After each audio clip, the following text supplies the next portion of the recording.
Girls common room में AC की problem, सोफे की प्रॉब्लम, वाटर कूलर की प्रॉब्लम, कैंटीन में खाने की दिक्कत, कैंटीन का खाना बिल्कुल लो क्वालिटी का था।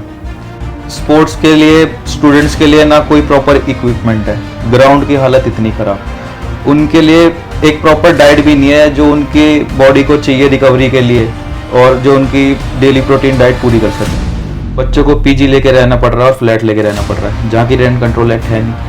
वहाँ के जो लैंड ओनर्स हैं, हाउस ओनर्स हैं, उनको मन चाह रेंट बच्चों से वसूल रहे हैं, कोई लगाम ही नहीं है। या तो बच्चों के लिए यूथ स्पेशल बस चले दिल्ली यूनिवर्सिटी के स्टूडेंट्स के लिए, या तो उन्हें मेट्रो पास दिया जाए। कैसे हैं आप सब? मैं कुणाल पवार आपके लिए एक नई वीडियो लेके आया हूँ। जानता हूँ बहुत टाइम हो गया वीडियो लाए, लेकिन उसके लिए माफी चाहता हूँ। और आज आपके लिए बहुत एक हटके वीडियो लाए हैं। हालांकि मैं जानता हूँ मैं स्पोर्ट्स से रिलेटेड आपके लिए पॉडकास्ट ला रहा था, लेकिन आज जो मैं आपके लिए पॉडकास्ट लाया हूँ बहुत डिफरेंट है। डिफरेंट इसलिए क्योंकि आजकल एक ट्रेंडिंग टॉपिक जो आपके डीयू के इलेक्शन चल रहे हैं, रिलेटेड एक कैंडिडेट आज हमारे साथ जुड़े हैं। उनके बारे में अगर मैं आपको बताऊं तो उससे पहले आपको जानना चाहिए उनके फैमिली बैकग्राउंड के बारे में, जानना चाहिए उनके विलेज के बारे में जहां से वो बिलोंग करते हैं। मैं स्टार्ट करूं इस बात से कि वो जिस विलेज से बिलोंग करते हैं उस गांव का नाम है शाहपुर। शाहपुर विलेज के जो पहले दिहात एमपी रहे थे वो थे चौधरी दिलीप सिंह जी, जिन्होंने उस गांव के विकास में बहुत बड़ा योगदान दिया है।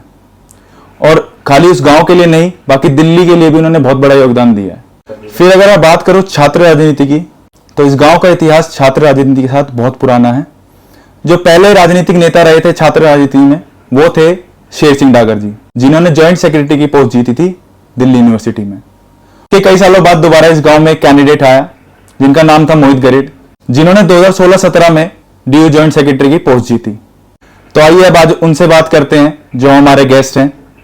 तो मिलते हैं यश पवार जी से, काफी इंटरेस्टिंग पॉडकास्ट होगा। Stay tuned, let's go.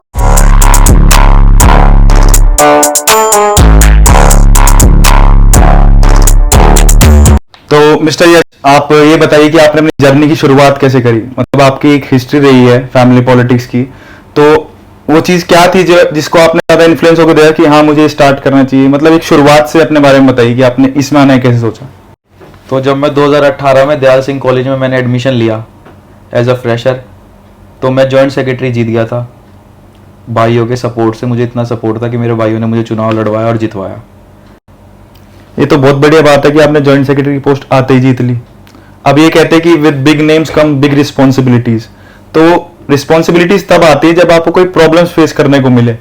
उसके अंदर आपने कोई ऐसी चीजें नोटिस करी हैं कि हाँ मुझे मेजर प्रॉब्लम्स ये हुई है स्टूडेंट्स की साइड से जो मेरे को हाईलाइट कर रहे हैं आके, जिस पे आपने कोई स्टेप लिया? यही सब चीजें तो मेरे लिए नई थी। जब मैं कॉलेज में एक नया बच्चा चुनाव लड़के जीतता है और जब उन बच्चों में जाता है जो उनके वोटर्स थे, उनके भाई थे, तो जब जाके उनके बीच में जाएगा तभी उनके प्रॉब्लम्स के बारे में पता चलता है। उनके बीच में हम चुनाव के बाद गए, पता चला गर्ल्स कॉमन रूम में एसी की प्रॉब्लम, सोफे की प्रॉब्लम, वाटर कूलर की प्रॉब्लम, कैंटीन में खाने की दिक्कत, कैंटीन का खाना बिल्कुल लो क्वालिटी का था। स्पोर्ट्स के लिए स्टूडेंट्स के लिए ना कोई प्रॉपर इक्विपमेंट है, ग्राउंड की हालत इतनी खराब, उनके लिए एक प्रॉपर डाइट भी नहीं है जो उनकी बॉडी को चाहिए रिकवरी के लिए और जो उनकी डेली प्रोटीन डाइट पूरी कर सके। तो यही सब चीज़ें हमने फुलफिल करने की कोशिश की। बहुत सारी चीज़ें फुलफिल भी हुई, बहुत सारी चीज़ें रह भी गई। तो भाई जो आपने अब NSUI ज्वाइन करी है, उससे आपका डीयू के इलेक्शन लड़ने का क्या पर्पज है मेन? जैसे हम लोगों ने दयाल सिंह कॉलेज में सारी परेशानियां हल की जितनी हमसे हो सकती थी, तो हमने सोचा, मैंने, मेरे भाइयों ने जो हमारे साथ लगे हुए हैं शुरू से, डे 1 से, कि दयाल सिंह की तरह और भी कितने ऐसे कॉलेजेस हैं जिनमें वैसी ही परेशानियां, उनसे बड़ी भी परेशानियां वहाँ पर मौजूद है, तो क्यों ना उनका भी हल किया जाए। जैसे कालका जी कैंपस से जैसे मैं पास आउट हूँ, दयाल सिंह कॉलेज से मैं पास आउट हूँ, तो दयाल सिंह की परेशानियां मेरे से बेहतर कोई नहीं समझता, ना कालका जी कैंपस की परेशानियां मुझसे कोई बेहतर समझता। मेन कालका जी कैंपस में परेशानी इसी चीज़ की है कि हॉस्टल नहीं है वहाँ पे, बच्चों को पीजी लेके रहना पड़ रहा है और फ्लैट लेके रहना पड़ रहा है, जहाँ की रेंट कंट्रोल एक्ट है नहीं। वहाँ के जो लैंड ओनर्स हैं, हाउस ओनर्स हैं, उनको मन चाह रेंट बच्चों से वसूल रहे हैं, कोई लगाम ही नहीं है। हाँ, तो इस टाइम पे तो बच्चे कहाँ से रेंट दे पाएंगे? कोई कहीं से आके यहाँ पे एडमिशन ले रहा है, कोई कितनी दूर से आके एडमिशन ले रहा है। यही उनको समझना चाहिए कि हर वर्ग का बच्चा, हर क्षेत्र से हर वर्ग का बच्चा दिल्ली यूनिवर्सिटी में आके पढ़ रहा है, और इतना कोई सक्षम नहीं है, हर कोई सक्षम नहीं होता कि वो इतना रेंट दे पाए। सबके घर की अलग अलग प्रॉब्लम्स होती हैं। ठीक है, जैसे आपने बताया कि रेंट ज्यादा है वहां का, तो अगर बच्चा दूर से आ रहा है तो उसमें क्या दिक्कतें फेस करने को मिलती है उसको? यही तो असली बात है। जैसे बच्चा अब आप कॉलेजेस के आसपास जाओगे तो रेंट बहुत ज़्यादा होता है। अब बच्चा कहीं दूर फ्लैट देखता है कॉलेज में, जहाँ कनेक्टिविटी तो होती है पर रेंट कम होता है। और कनेक्टिविटी में भी अब आपको नॉर्मल बसों में जाओगे तो फेयर पड़ता है बहुत ज़्यादा, या ऑटो या ई रिक्शा जैसे भी है। तो हमारा ये मानना है कि या तो बच्चों के लिए यूथ स्पेशल बस चले दिल्ली यूनिवर्सिटी के स्टूडेंट्स के लिए, या तो उन्हें मेट्रो पास दिया जाए। नहीं, बहुत बढ़िया है। फिर ये जी आपका पॉलिटिक्स में इन्फ्लुएंस कितना रहा है आपकी फैमिली की तरफ से? मतलब फैमिली बैकग्राउंड आपका पॉलिटिक्स का रहा है तो उससे आप कितना इन्फ्लुएंस रहे हो? बचपन से ही बंदा इंसान सोचने लग जाता है कि मेरे घर अगर पॉलिटिक्स वाले हैं तो मैं इसमें ज्यादा रुचि रखूंगा, लेकिन आपने बताया कि आपका बहुत लेट इसमें इंटरेस्ट आया है कॉलेज टाइम पे जाके। हाँ जी। तो उसको थोड़ा हाईलाइट करो कि फैमिली बैकग्राउंड से कितना इन्फ्लुएंस हुआ। जैसे हमारे परिवार से ही पहले देहात एमपी रहे श्री दलीप सिंह पवार जी, उन्होंने इतना काम किया दिल्ली के लिए और गाँव के लिए कि उनको याद करने के लिए आज भी यहाँ रोड है, चौक है। और फिर हमारे बड़े भाई मोहित गरीड भाई जो है हमारे, वो डूसू जॉइंट सेक्रेटरी बन के जीते, 2 साल बाद एपी का रिकॉर्ड हैट्रिक बनने से रोका। इन्हीं चीज़ों ने मुझे बढ़ावा दिया कि मैं स्टूडेंट पॉलिटिक्स की तरफ जाऊं, कुछ करूं, कुछ परसू करूं, आगे स्टूडेंट्स की हेल्प करूं।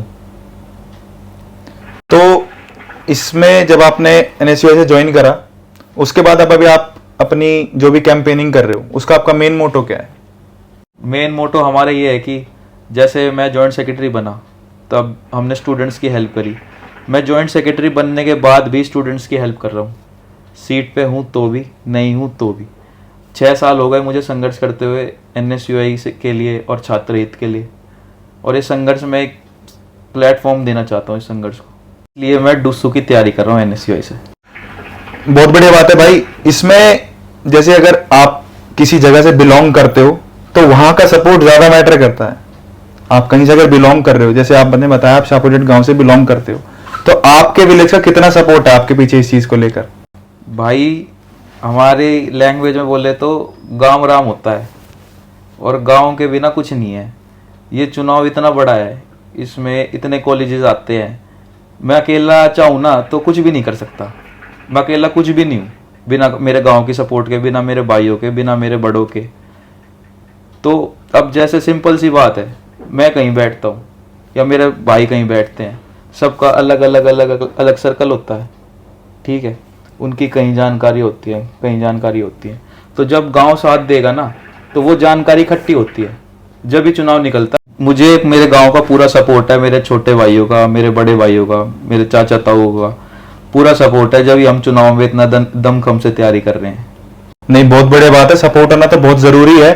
कितना हार्डकोर सपोर्ट है आपके पीछे कि अगर आप बुलाओगे कि 12 बजे आना है, 2 बजे आना है, 4 बजे आना है तो हम आएंगे?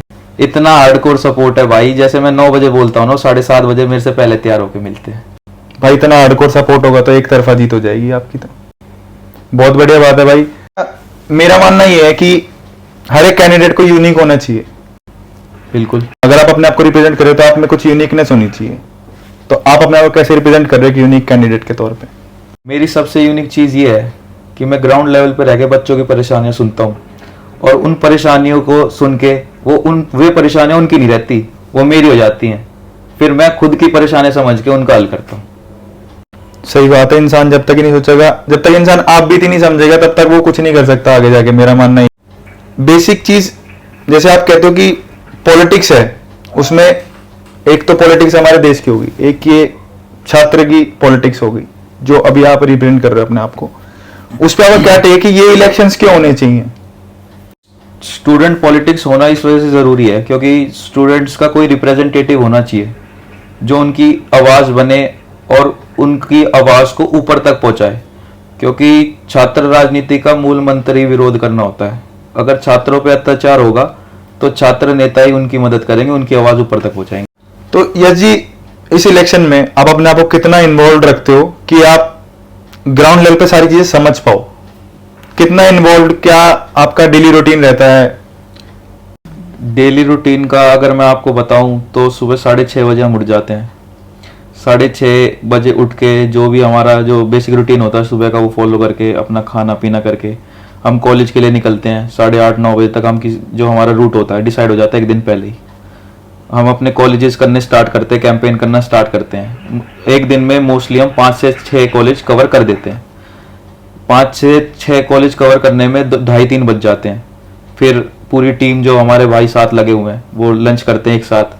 फिर इवनिंग कॉलेजेस में जाते हैं, 4 से 5 इवनिंग कॉलेजेस में जाके हम जब कैंपेन में बच्चों की परेशानी सुनते हैं, हम उसके नोट्स बना के आए हुए होते हैं कॉलेज से। फिर उस पर डिस्कशन करते हैं हम टीम के साथ। डिस्कशंस करने के बाद कि भाई वो कैसे सॉल्व हो सकती हैं, वो चीज़ें सॉल्व करने का अपना ट्राई करते हैं। फिर उसी दिन से कल की तैयारी में जुट जाते हैं। तो आपकी एनएसयूआई पार्टी और ओपोजिशन पार्टी से यूनिक कैसे? एनएसयूआई एक ऐसा संगठन है जो ग्राउंड पे रहकर काम करता है। कोरोना काल में भी एनएसयूआई ने 365 दिन पूरे साल के काम किया है। पूरे देश में यूनिवर्सिटी में फंसे हुए बच्चों को अपने घर भेजा, जहां घर नहीं भेज पाए वहां राशन पहुंचाया। उनकी बेसिक नीड्स का पूरा ध्यान रखा गया और एनएसयूआई के हर कार्यकर्ता को एक दायित्व दिया गया कि वो हर उस बच्चे का ध्यान रख पाए जिसका वो रख सकते हैं। उसमें से एक कार्यकर्ता मैं भी था, जिसको दायित्व दिया गया था दिल्ली यूनिवर्सिटी के बहुत से स्टूडेंट्स को जो फंसे हुए थे हॉस्टल्स में या पीजीज में, उन्हें घर पहुंचाने का काम किया, बेसिक राशन पहुंचाने का हमने काम किया उन्हें। ठीक है जी, ये तो मजा आया आपसे बात करके। मैं आपसे जाने से पहले एक सवाल और पूछना चाहूंगा कि आप अपने आप को फ्यूचर पॉलिटिक्स में कैसे देखते हो? फ्यूचर पॉलिटिक्स में मैं खुद को ऐसा देखता हूं कि मैं अपने संगठन के लिए ही काम करना चाहता हूं और छात्र हित के लिए ही काम करना चाहता हूं जहां तक हो सकेगा। बहुत मजा आया आपसे बात करके जी। होप करता हूं कि एक अच्छे नोट पे हम दोबारा मिलेंगे, एक अच्छी खुशखबरी के साथ मिलेंगे। और मैं भी देखना चाहूंगा कि फ्यूचर पॉलिटिक्स में आप कितना अपने आप को रिप्रेजेंट करते हो। Thank you so much. Thank you for watching guys. Will meet you in the next video. Bye bye.